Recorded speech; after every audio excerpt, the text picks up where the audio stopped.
Although 7 months have passed since the opening of the Vistula Spit Canal, the port of Elbląg is still not fulfilling its potential. In order to increase the number of commercial ships handled at the port, the waterway leading to it needs to be deepened. The Ministry of Infrastructure believes that the Elbląg City Hall is responsible for this, while the City Hall is of the opposite opinion. The City Hall is hindering investment for incomprehensible reasons. The government wants to help, and the sooner the investment is made, the sooner it will start making a profit. According to the Infrastructure Ministry, the benefits of the investment would be substantial. Up to 1,000 vessels a year would enter the port after the deepening of the shipping channel. Now, most are served in Gdańsk or Gdynia. The Vistula Spit Canal was constructed despite skepticism from the opposition. The community, including the city management, got used to this narrative that Tusk said, "We will build, maybe tomorrow, maybe in the future. We took this thing seriously because we believed that Elbląg had a chance to develop through the port. It's a huge asset on which a regional power could be built." In 2015, the city government published a strategy for the development of the port of Elbląg. The document shows that trade was to be conducted mainly with entities from the east. Before the Vistula Spit Canal was built, as much as 96% of trade was with the ports of the Królewiec region. The second direction of the future specialization of the port of Elbląg is the operation of regular freight connections, communicating the Elbląg functional area with the Russian Federation. Elbląg, being the largest Polish cargo handling center on the Vistula Spit, is a natural center for exports and imports from the Kaliningrad region. It is worth mentioning that economic relations with Russia were tightening in 2015, right after the illegal annexation of Crimea.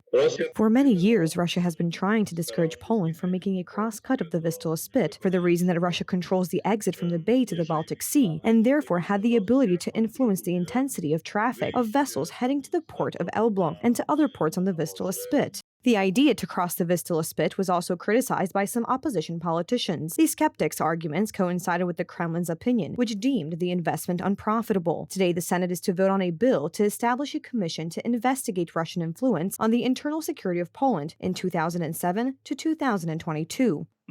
This could have been done right after the Russian aggression against Ukraine last year. If, on the other hand, this commission is being formed 5 months before the elections, since we will have a new parliament in 5 months, it is difficult not to read the timing of this commission with the election campaign.